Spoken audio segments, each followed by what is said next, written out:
Now, what can astrology do for you guys? You lived without astrology for this many years now. Now the astrology has been introduced to you. Well, you can take advantage of it in a lot of ways. First of all, it expands your horizons tremendously in understanding of the world and understanding of yourself. And if you go to an astrologer, first what you want to do is just learn about yourself, and it's called natal astrology.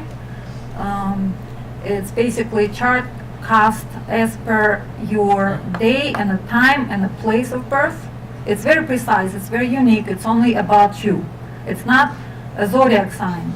It's not like your Aries, and we have lots of Aries around. It's about you. Then another thing you can do, you can ask a question. If you have something important happening in your life, you're looking to buy a house, or you're looking to go on a trip, you can come to an astrologer and ask a specific question. Astrologer doesn't have to know your natal chart. They will just cast a chart for that particular moment of when you come with the question, and they will answer the question. Yes? What's the relationship between the date, time, and place of your birth and the waves that are produced by the planets and the sun? Well, the Earth is pretty big, right? If we want to calculate a map of your gravitational blueprint, right? We have to be precise with the place and the time where you're born, so we know coordinates on a globe, the time of the day. So the very precise astrological chart is based on that precision. And astrologers, it's been many, many decades, they've been trying to find astrological twins, so to speak, people who were born at the same time, at the same place. No such twins were found. It's a very peculiar notion among astrologers that there's not two people on Earth that would be born simultaneously at the same place. Even twins are born a few minutes apart. And that makes each horoscope absolutely unique. Those few minutes can make big difference in people's lives and in astrology. So basically, your horoscope becomes a blueprint of that resonance that's going to be happening in your life. Yes? The question I'm asking is not the details of what your science is. The question I'm asking is what's the nature of the interaction between the planetary waves and the waves in the spot? Like, what's the nature of the interaction?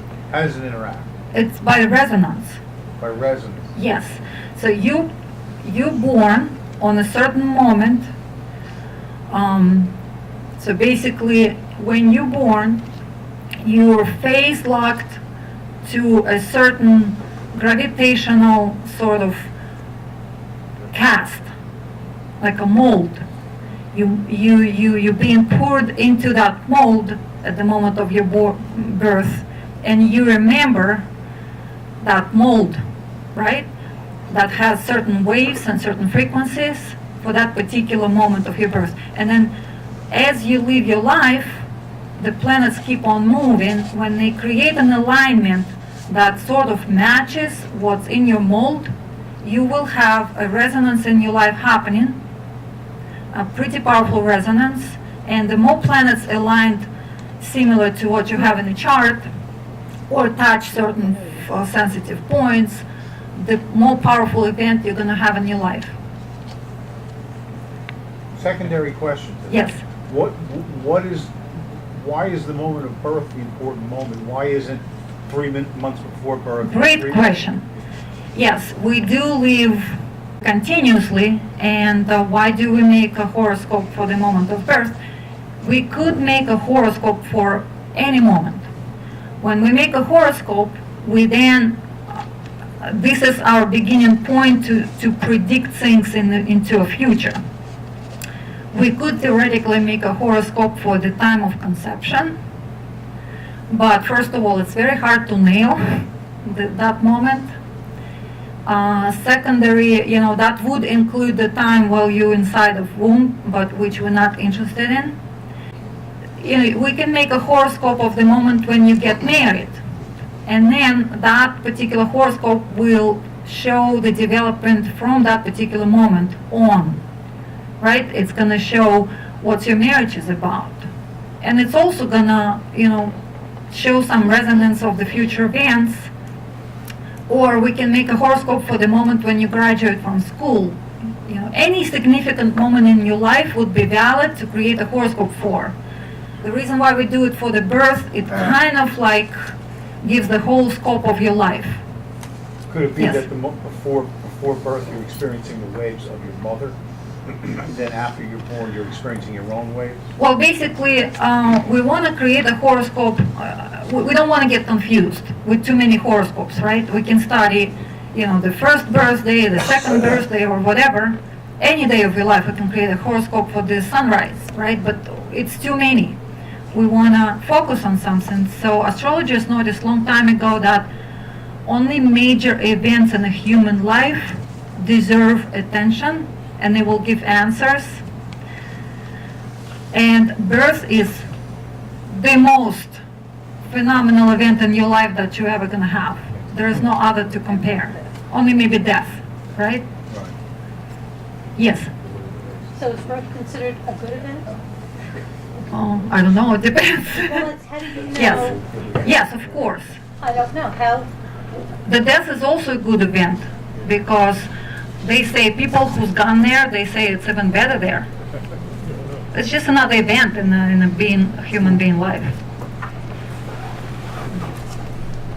But yeah, birth is an event. It's a major event, and then you kind of, before you had one type of life, then you being born into a different type of life, and then you having a lot of fun going through life, and having other events, and we can do horoscopes for other events during your life too.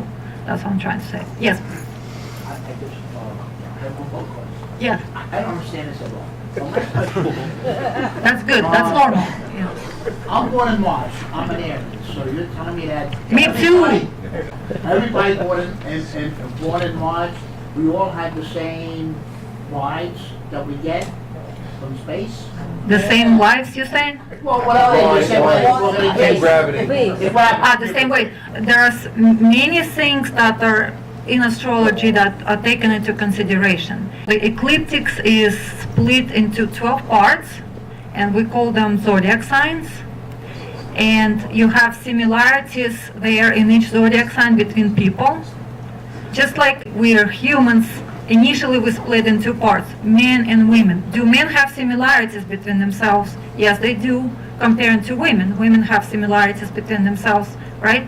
Then we have a separation into introverts, extroverts. Yes, they have similarities between them. The same for zodiac signs. Aries have similarities between them. They're impatient, they're control freaks.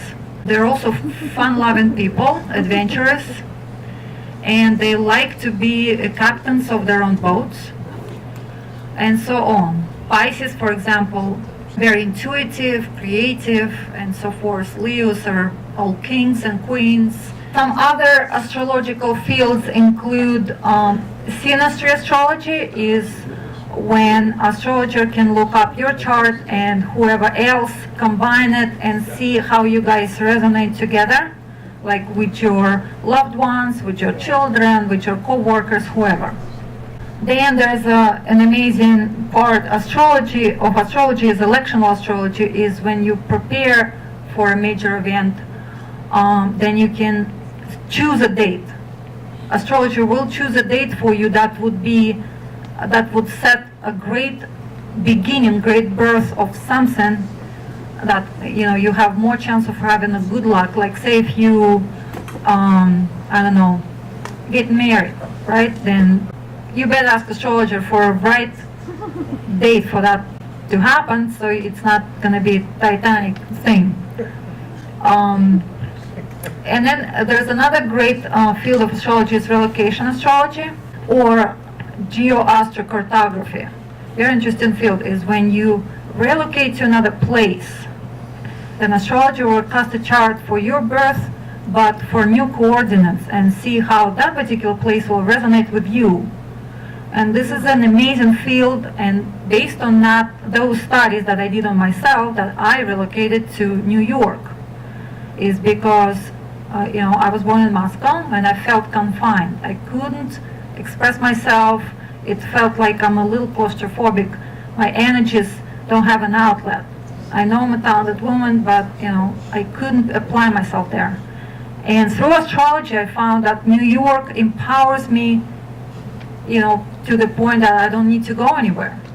And when I came here, I felt it like the minute I landed.